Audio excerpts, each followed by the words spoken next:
Devontae, I think you've had a broken hand since the beginning of the year. How does it feel right now, and just what does it mean to be the guy to have that game-winning shot? The broken hand, I've gotten used to it. I've been treating it well. Staying off the court a lot during practice. So we've been taking it slow, being smart with it. But during the game, it feels like a regular hand. So that's really nothing. And being the one to win the game is just fun. Being a part of it. And it was just a great effort by Will, great pass to get it to me. So it was just fun. What was going through your mind on that final play when you're going for that possession? Like, what were you looking for, and what did you see when you were going for that shot?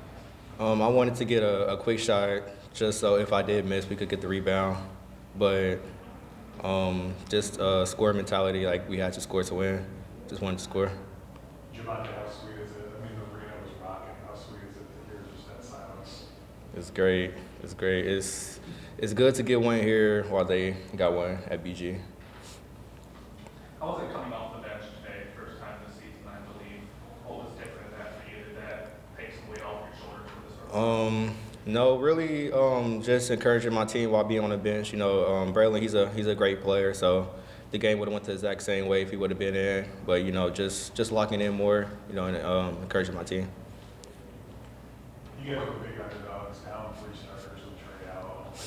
People gave you much of a chance. Like, what was your guys' mindset coming in here? Really just being a tougher team, being an aggressor. Not having Trey is a big loss, so stepping up and doing things that he did is very hard, but we got it done tonight. You guys really lost that paint battle against Kent State in the last game. Outscored Toledo 38-24 in the paint here today. How much of an emphasis was that for you guys' game plan to attack already? Get to the paint. We said it all week. We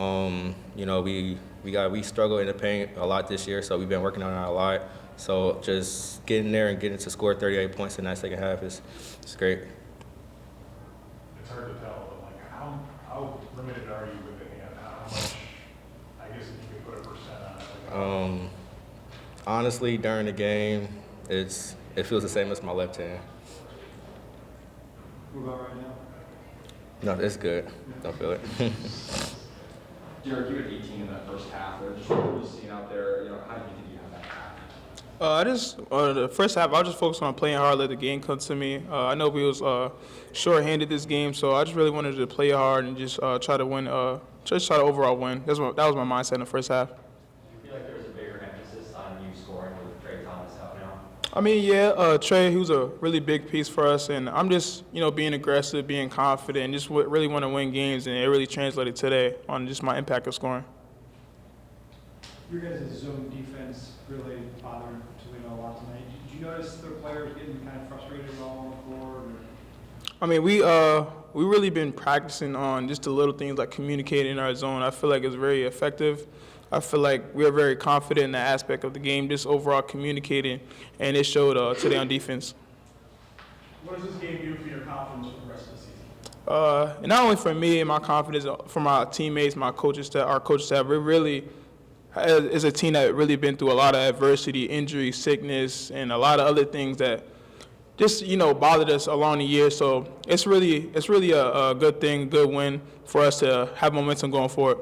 How much has that adversity brought you guys together as a team at this point in the season with all that you've been through, even dating back to stuff happening in the preseason? This team is very special because even though we have a lot of adversity, close losses, injury, sickness, we come in practice every day, work hard, no negativity. It's just overall a great team and great guys. So basketball rewards teams like that. You had a pretty quiet game against Kent State when you scored 7 points. What does it mean to come to Savage Arena and score 20 points and win for the first time for the Falcons here in like 4 years? Yeah, I just wanted to be overall confident, like I said earlier. Just be confident, have fun, and try to get the win. And that just translates to my scoring today. Did you feel like, where you guys are at in the max stage right now, did you feel like your back was really against the wall and this was a must-win situation?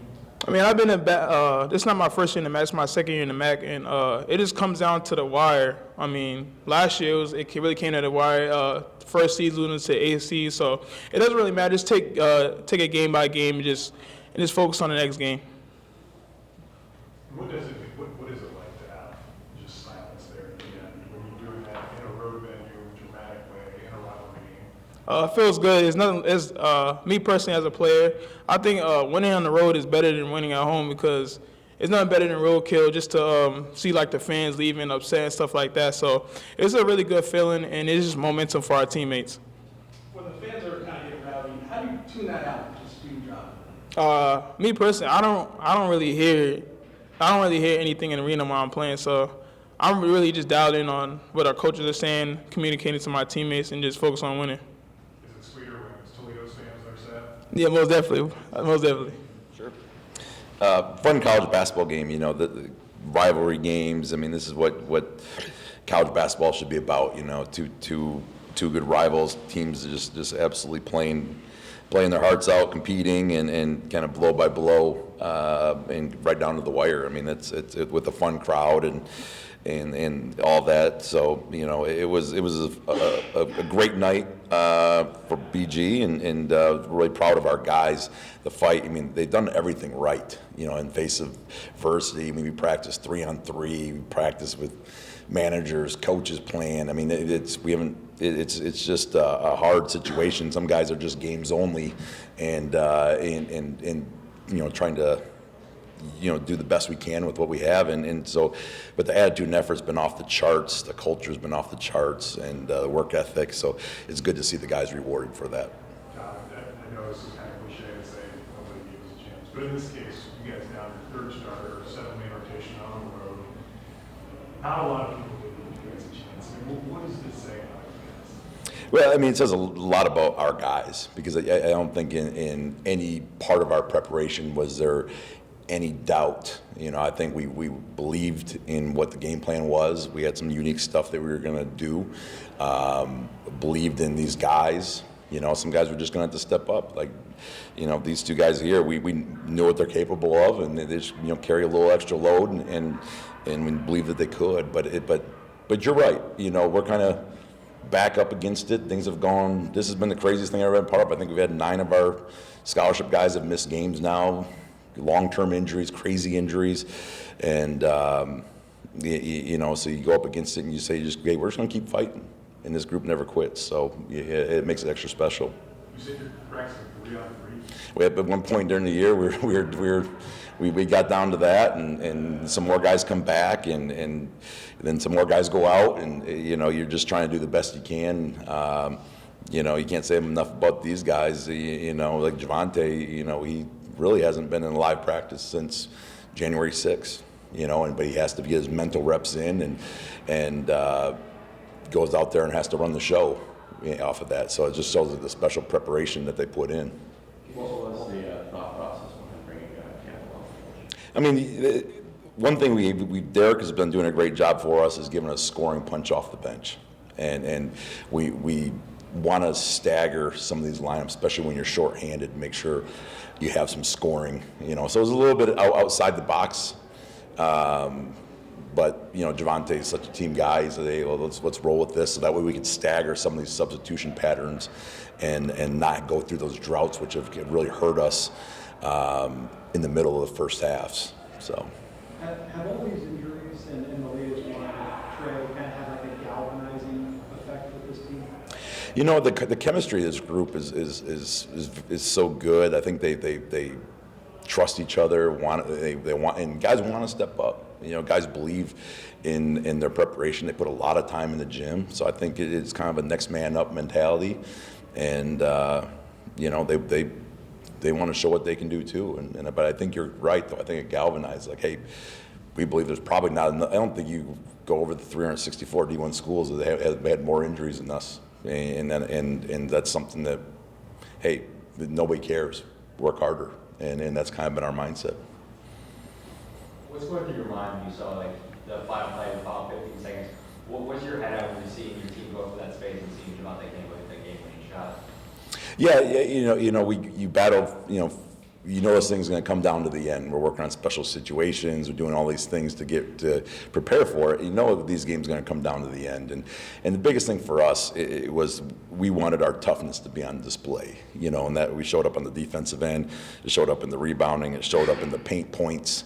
It showed up in taking charges at critical minutes. And then that last possession was kind of embodied what we think we have to be in terms of offensive rebounding, doing the tough things, and winning it that way was poetic for us.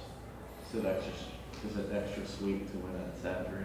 No, without question, without question. You know, even what's interesting, and we had this conversation earlier in the year with the transfer portal and all the changes that happen. You know, rivalries still matter. Rivalries still matter. At least it does in this community. It does in our community, and it does to our guys. You know, we wanted this game, and they had this one circled, and we wanted to get them back for winning at our place, and maybe we don't see these guys for 4 years going back and forth and battling together, but the here and now, that game mattered a lot to us. We want to beat Toledo. After the last loss against Kent State, you talked about how you guys have struggled in the middle halves, especially out of the first immediate timeout of each half. How do you think you guys did today during that time of the game? Yeah, you know, we just keep trying different things, and we scripted some stuff and just said, hey, out of these timeouts, we're going to be way more disciplined in what we're doing, and that means we're going to be a little more methodical in those moments. We had to do it. I think the zone helps us. You know, it just allows us to get a little change of pace and changing defenses. Ran 2 or 3 different defenses out there today, and I think that allows us, you know, a little bit more grace on the offensive end as well. And you guys were tied with 2 minutes remaining coming into this game. You guys were 0-3 in your era, tied with 2 minutes remaining. What was different in the final 2 minutes? You know, our execution was better, but obviously those big plays. I mean, Bub takes that charge and just executing that stuff down the stretch. Because a lot of these games, when they come down to it, none of the plays are attractive and you know, just go down exactly the way you want them, because everyone's trying. It's clutch and grab. It's physical, and so it becomes about offensive rebounds and putbacks and all that grimy stuff went to end the games. Todd, you guys obviously are from this, but is there part of you with all the injuries and the close losses that kind of felt like, man, we deserve a night like this? Like, for everything they've gone through and stuff with it, it's extra sweet, so it's like nothing's gone your way, but you get a payout like this. Without question, and that's what that locker room. It was just a sweet joy of being rewarded, you know, because you know, quite honestly, a lot of folks would just pack it in at this point. A lot of you know guys would say, hey, you know what, the season hasn't gone our way. We've just taken, you know, one hit after another, and you know, I'll play for myself, or I'll just try to get my points, or I'll try to do this. And we don't have any of that, and so that makes it extra sweet that they just keep believing. We have a saying: you believe and believe again. And because things don't go your way in life, and you got to keep believing after the fact when you don't want to, and they've been rewarded for that. So that made it extra special. You mentioned Monday doesn't practice for a lot of the broken hands since January 6th. How does he stay sharp? What does he do in practice? I mean, he's very smart. You know, he stands there next to coaches and he dials in on the game plan. We talk about it, and you know, gets his kind of dry reps on you know, days of games and whatnot, and keeps himself in shape and does all that sort of stuff. And you're just trying to do the best you can. And then when the lights come on, I know what he has in the tank. How valuable was Logan's junior example performance, 12 rebounds, and 5 on the offense, of course? Yeah, I mean, he's becoming a little bit of a heart and soul guy. You know, he's consistently now bringing this energy. He embodies what this team's about. They just keep playing hard. You know, no one can accuse this team of not playing hard. You know, we might not play a lot of guys, but what they do, they leave it out there. And he's one of those guys. I mean, 12 rebounds in 5 offensive, 4 assists, you know, with 1 turnover. I mean, he just does all that dirty work that affects winning. Any more questions for Coach?